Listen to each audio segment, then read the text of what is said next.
Hey friends, welcome back to my garden. I'm Michelle. I wanted to make this video to show you what I've been working on recently.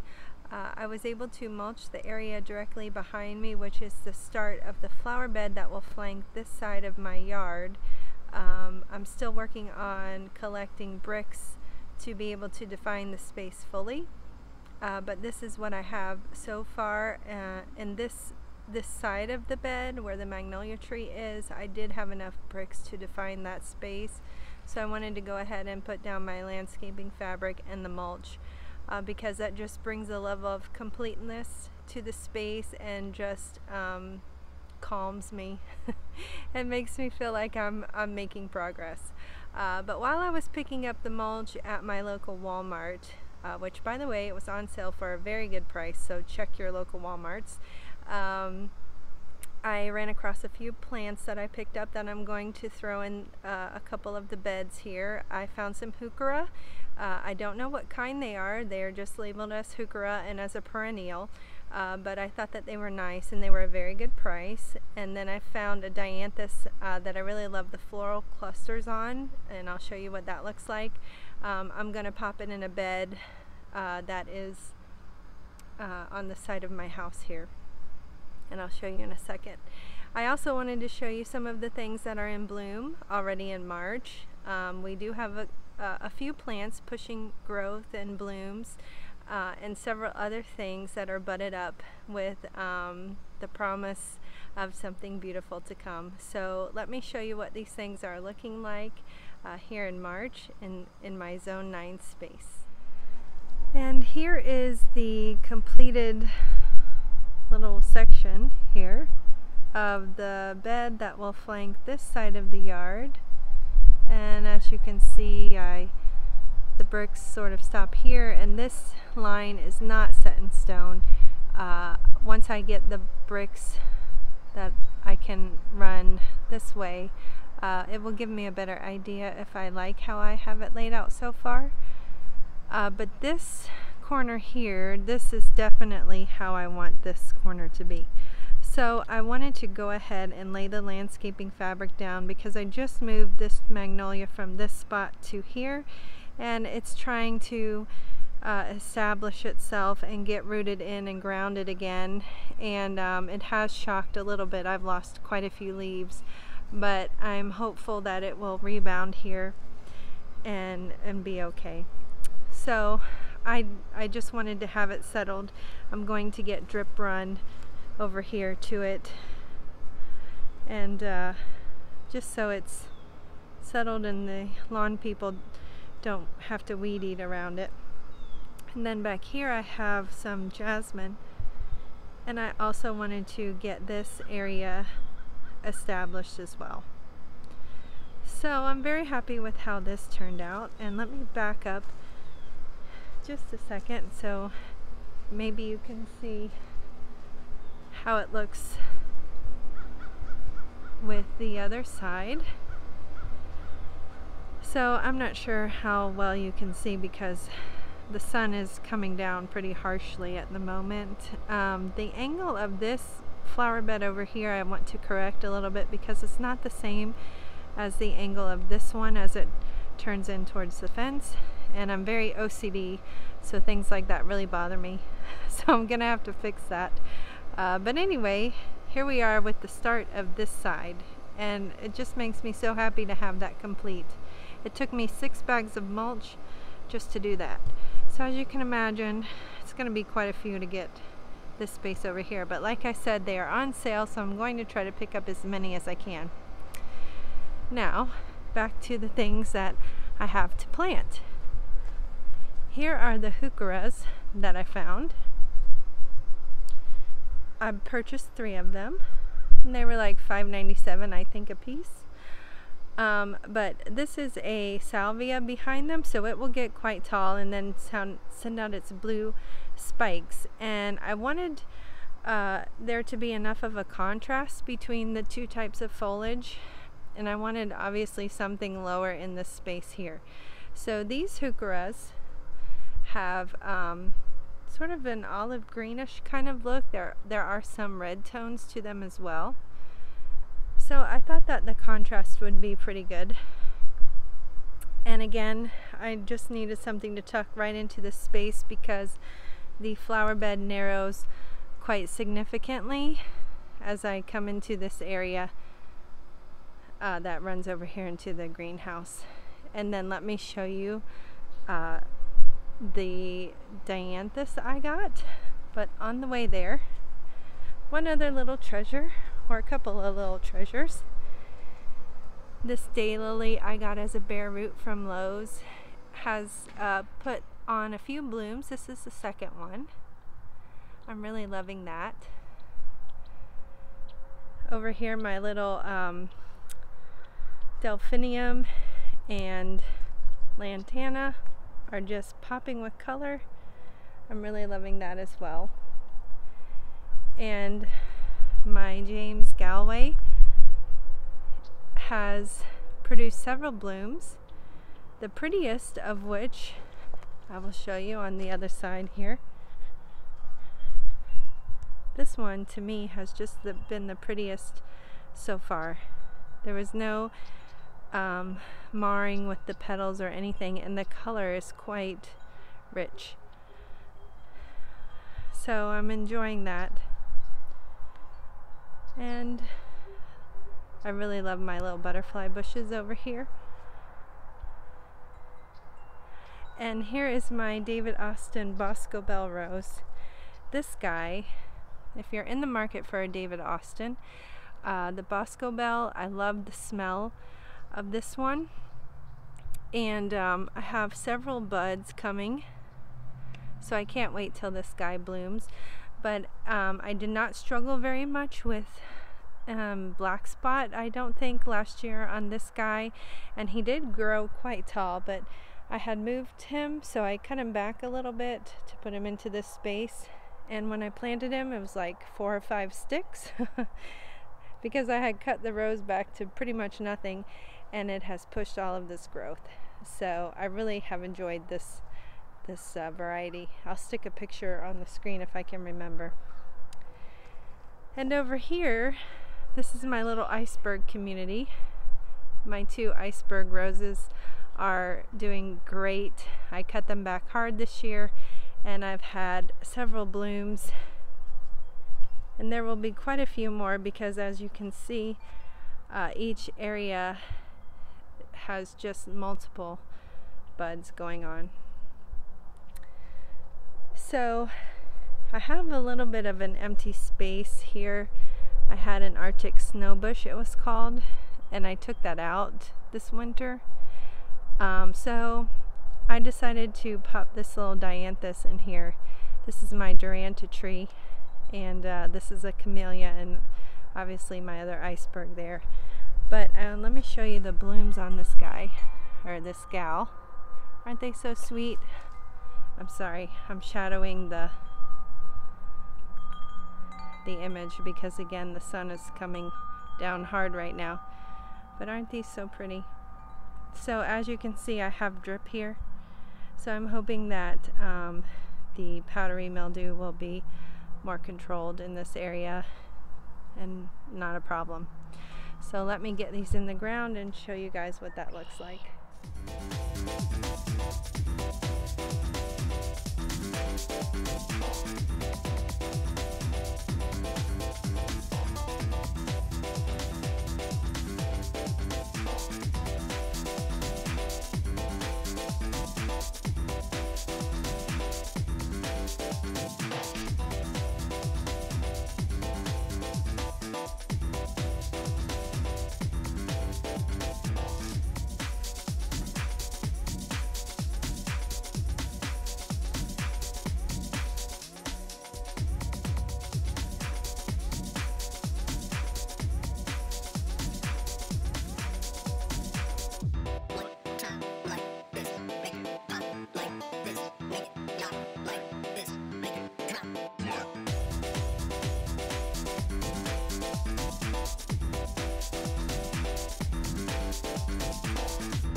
Okay, so I wanted to start this after with a not quite completed covered up area. As you can see, here's where I've placed the heuchera, and I wanted to show you how I connected the drip. So I have a main line of 1/2 inch tubing that runs along the back, and I brought over some 1/4 inch and did a T, and I have some emitter tubing with emitter spaces every 6 inches with 3 emitters that put off approximately 0.8 gallons per hour. So I have 3 emitters per each one. And then over here, as I was digging the hole, I had a little resistance and realized I dug right into the drip line for my maple tree. So as you can see, this kind of runs underneath here. Well, here's where it runs underneath, and I dug it up and I crimped the line. So for this one, I just tapped into that 1/4 inch tubing. I put a T up here and have run my emitter tubing from that. But I wanted you to see sort of what my irrigation system is looking like in this area. I have irrigation to different things. And I'm sort of piecemealing it because most of the bed, of course, is not filled yet, but everything you see has drip running to it except for my seedlings. And let me show you where I put the dianthus. So as you can see, as I was making the video, the place I chose to dig and put this is not the place I showed you in the beginning. I didn't really feel it was a right fit for that space, like immediately after hitting stop record on that portion. I thought it might look nice in this area, so I popped it over here, but not to worry. I took a couple of seedlings and popped them in the ground over here. One is buried.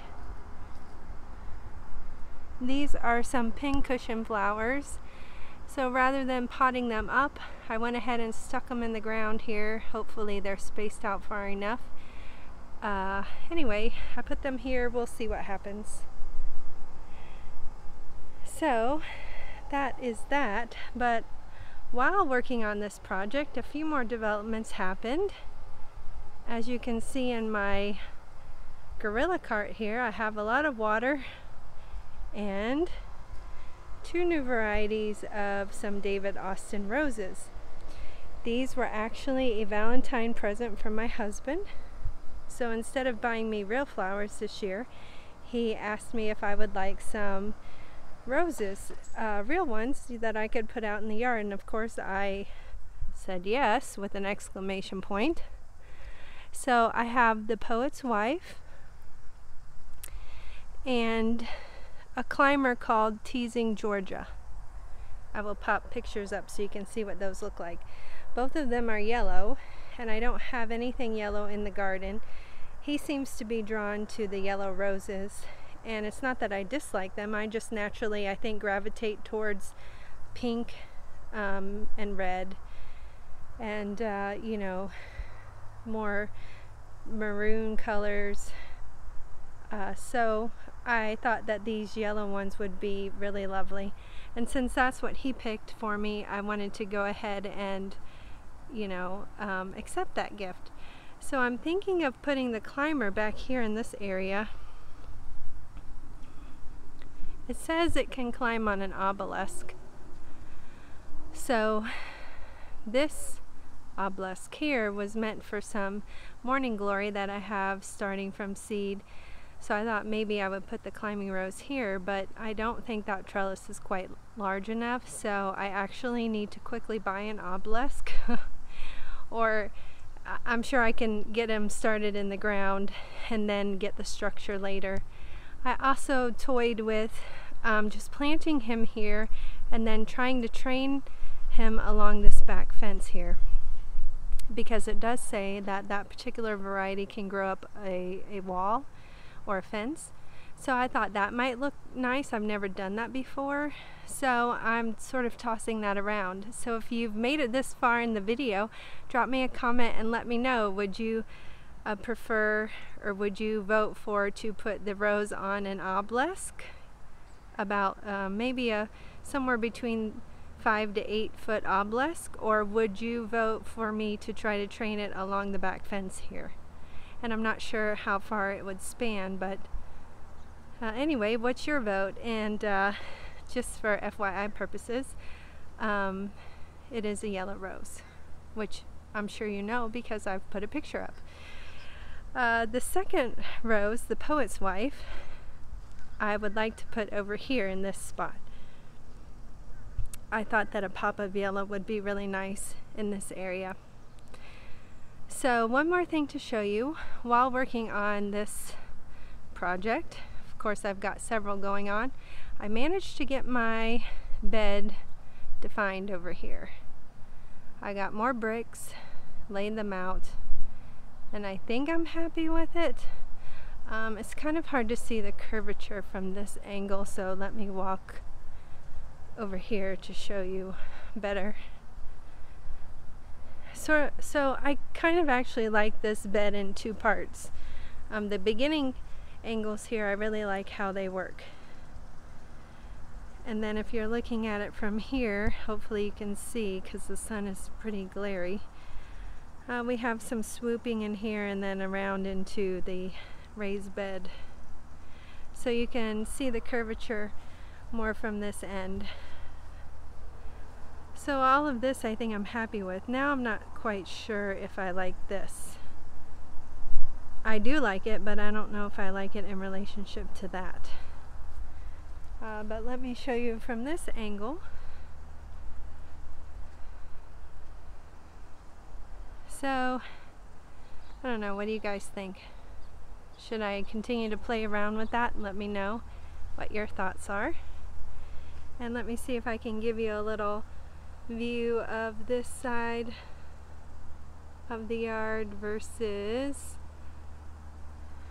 here's where I have mulched already, this side, and how this looks. And again, I have an opening here. There is no opening over here, but I did think this bench will not stay here. I'm thinking of putting it in this area.